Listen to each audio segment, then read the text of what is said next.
cheesecakes, welcome back to yet another video.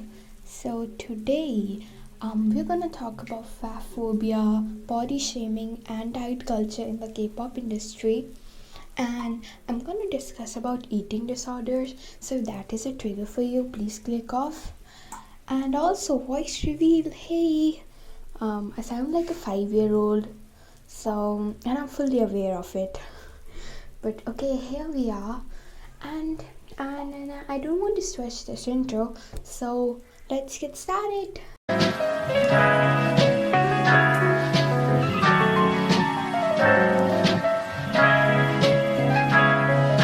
Okay, so what is fat phobia in the first place? Fat phobia is practically the fear and hatred of fat bodies. I can give you so many examples of fat phobia, like when you see higher body weight as lazy and unintelligent or disgusting, or when the salesperson crying that a certain dress is so flattering and that it gives you a waist, or server pointing out the light options on menu, or when you see a dad clipping articles about how being at higher weight causes worse COVID-19 complications, or when you go out eating and then your uncle says, "Can you believe the portions here?" in an obvious failed attempt at modeling quote unquote healthy habits. Or when someone compliments you like, "Oh my god, you have such a pretty face," the unspoken part, the rest of you not so much. Fat phobia perpetuates those negative stereotypes that can lead to discrimination against people with higher body weight. Quotes Mary Hamilton. Fat phobia is a form of discrimination that says that people of higher weight are inferior physically, intellectually, morally, and health wise. And trust me, it's not as uncommon as you think it is. It's present everywhere, every freaking where, not just the K pop industry.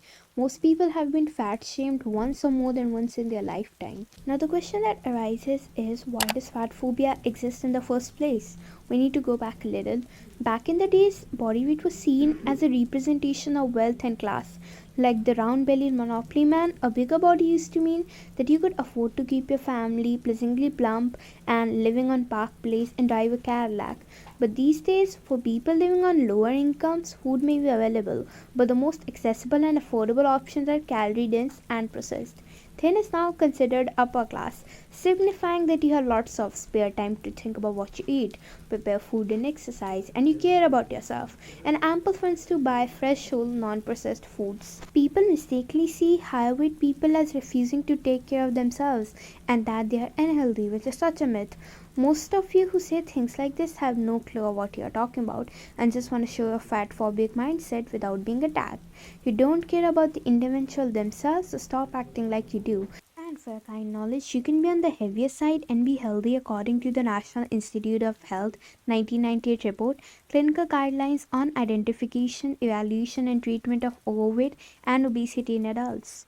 So can we stop assuming someone's health by the way their body looks? It's a dangerous idea to believe that skinny is equal to being healthy. It's simplistic to assume that fatness is a symptom of poor self-control. Actually, there are many factors that lead to weight gain: medication, conditions, illnesses. So where do we draw the line?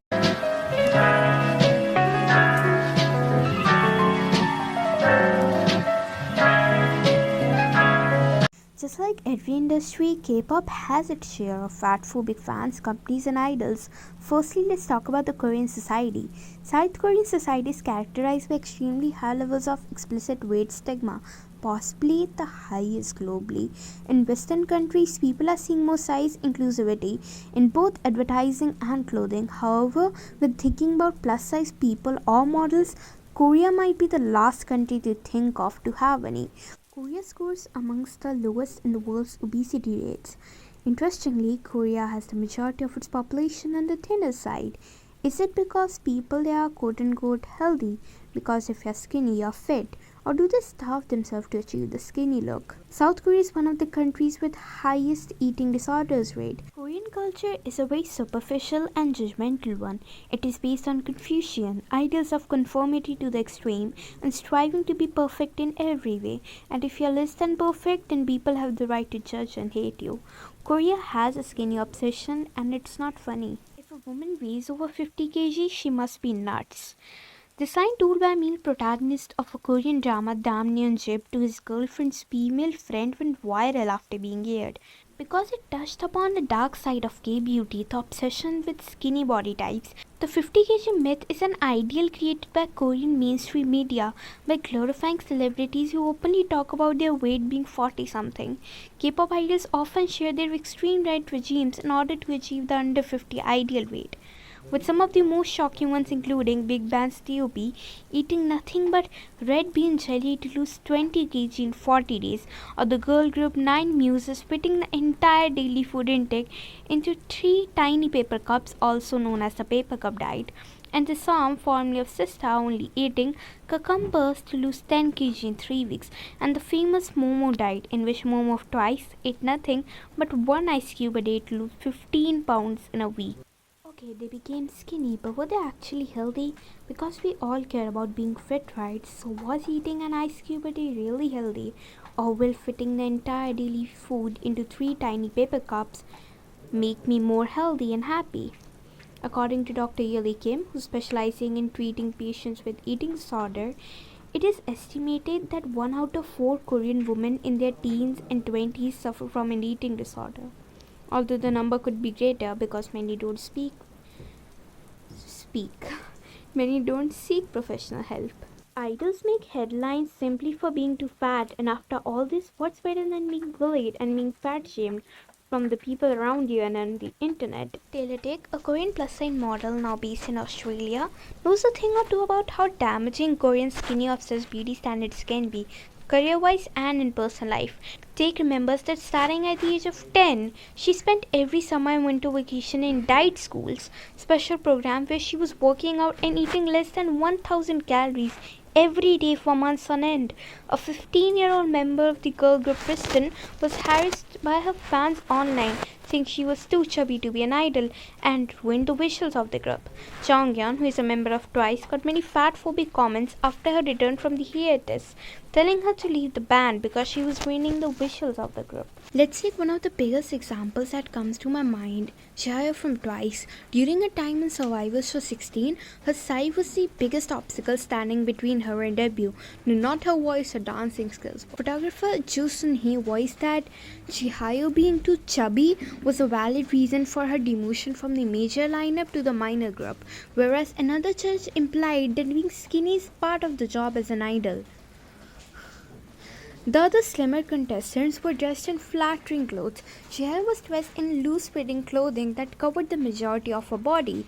The androgynous styling team with a baseball bat gave off a tomboyish, almost masculine feel to the dark colors and fierce nature of the pose. If we compare this to fellow contestant Jeon Somi's pictures from the same shoot, the difference is astounding. Somi is dressed as a mermaid in a light pink costume and is wearing a well-fitted piece of clothing that enhances her body figure. You see, to be fat in Korea is synonymous with the loss of femininity, and this intersection is both misogynistic and fatphobic. Sim Super Junior Shin Dong once said, "Lose some weight, why can't you take care of yourself?" When I say this, the person might think, "Look who's talking," but I would reply, "I'm a boy, you're a girl." The audacity of someone makes me want to choke slap them. Like, oh my god. But I guess he apologized. I don't know. Anyways, moving on. What's even worse is when fans idolize their bodies knowing how they achieved it. Okay kids, listen up. We are humans, our body is meant to work for us, and for that we have to eat. It's okay if you're not 40 kg. We all have different bodies. You can't expect someone who's like 6 feet to be 30 kg. That is so unhealthy and just not good for your own body. Don't starve yourself just like your idol did. Don't idolize their bodies. You're human, not a machine. Your body is meant to work. Dieting can have its own side effects. A society where everyone is dieting purely for the sake of their looks, we need to talk about what kind of problem it's causing: eating disorder, diet addiction, or self-hate. These have become big issues, and there needs to be a conversation about what we can do to prevent them, stop them from escalating even more, and solve them. And to end this up, I want to say you're no one to comment on someone's weight, and this shit shouldn't be normalized. Like, the world really can be a hostile place for people on the higher end of the weight spectrum. And it's the same thing with racism and homophobia. Fat phobia isn't good for anyone. Nobody wins even if you feel safe from it.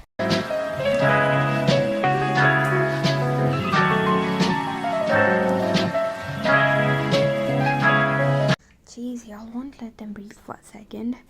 So, skinny shaming is the practice of criticizing people for their thin appearance. You have the body of a 12-year-old. Men want real women with curves, not sticks.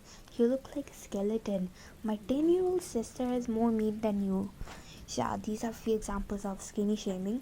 People fail to learn that skinny shaming is also body shaming. People fail to realize that each person's body works differently, and by telling someone that they should eat more, they're doing more harm than good. Their concern is unnecessary many times. You know how some of the smartest doctors say they're promoting unhealthy beauty standards when some skinny person posts a picture? Well, if it was the beauty standard, you wouldn't be calling them skeletons and unhealthy in the first place. Secondly, no, you're not concerned for them, you're just ignorant. You can't make assumption of someone's health by the way they look. You literally just failed medical science. So many Lisa Rose and so many idols have constantly said that they're healthy and their fans don't need to worry about them. So don't you think we should leave them as they are? Idols are constantly being judged for being too skinny, chubby, tall, short, fair, dark, existing. In short, irrespective of whatever you do, you can't impress everyone. Like, you can die and people would still talk shit about your physical features. So don't give shit about their nonsense in the first place.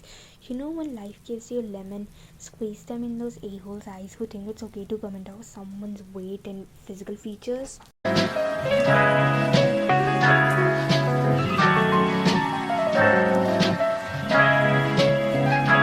There's a famous saying in Korea, it quotes, diet is the best plastic surgery. Okay, but what is diet culture now? Diet culture refers to a rigid set of expectations about valuing thinness and attractiveness over physical health and emotional well-being. Diet culture involves the preoccupation with physical appearance coupled with adhering to perfect eating standards.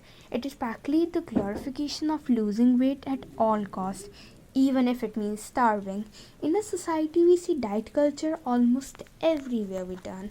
Individuals discussing their newest diet to lose weight, advertisement for weight loss products slash diet programs slash exercise equipment that tell us we are not good enough if we are not pursuing weight loss or are not currently thin slash muscular, complimenting others on their size, shape, or weight loss, comparing our body to others and deriving word that is I'm better than them because I'm thinner, or they must be better than me because they are thinner. Diet and body physiology are all inherently unique, so practices related to one individual's diet can't be applied to everyone. Corporations use a one size fits all approach when it comes to diet because they can sell those packages at mass quantities. This unfortunately leads to very negative philosophies regarding dieting and health.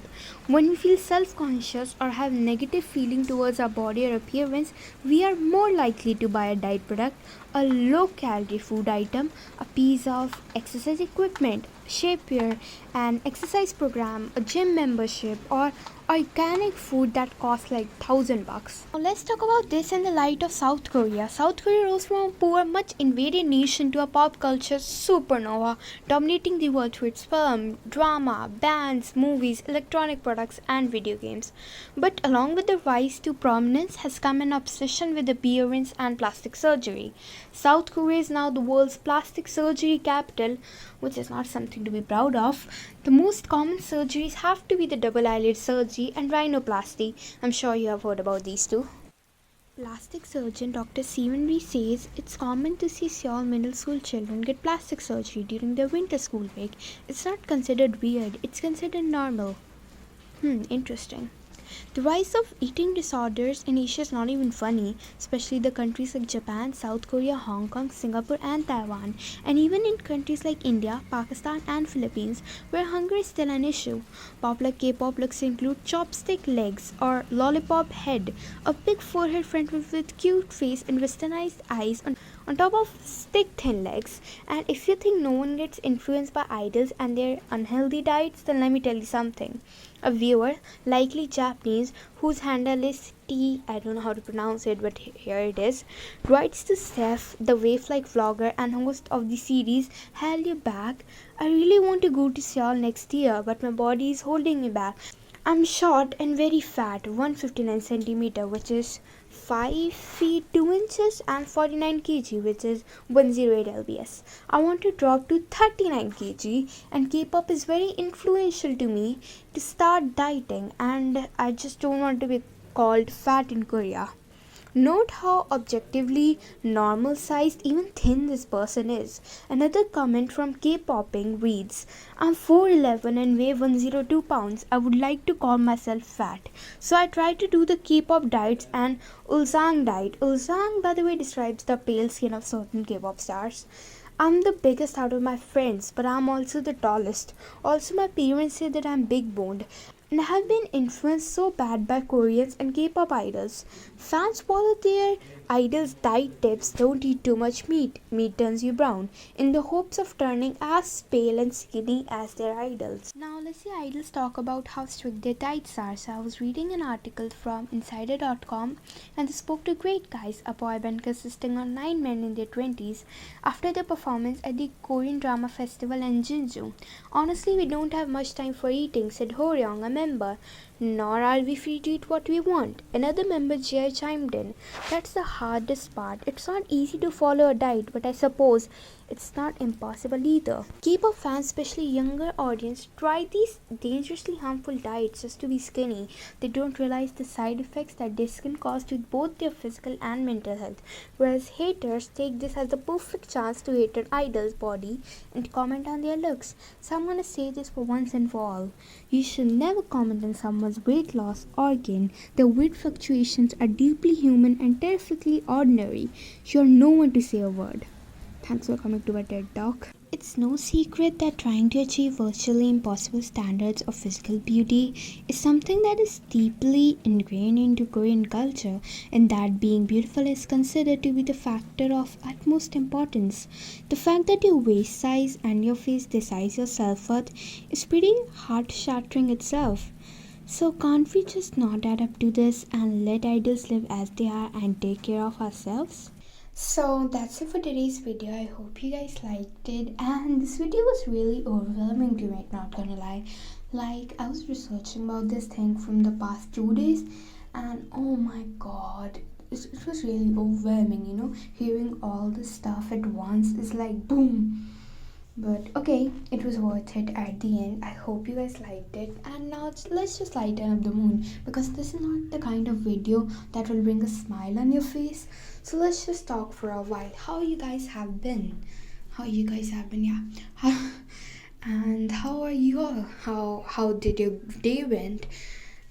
I'm actually having pretty okay days. Like, nothing exciting, same old shit, different day. But okay. And what did you guys had for lunch or breakfast or dinner, or what are you guys eating? I actually had capsicum for lunch or breakfast, because I like wake up at like 3. So call it whatever you want. But I'm gonna go have pasta now. I love pasta. Do you guys like pasta? If you don't like pasta, don't talk to me. Let go, bye. No, I'm just kidding. But yeah, I love pasta, so I'm gonna go have pasta and cake. I'm gonna have red velvet cake. I love cake. I love cake. I also love ice cream. I will also go have ice cream now. Yeah, I guess that's it. Yeah, at the end I wanna say take care of yourself and your body. And yay! I'll meet you guys the next time. Anyways, okay, bye. I'm gonna go. Bye.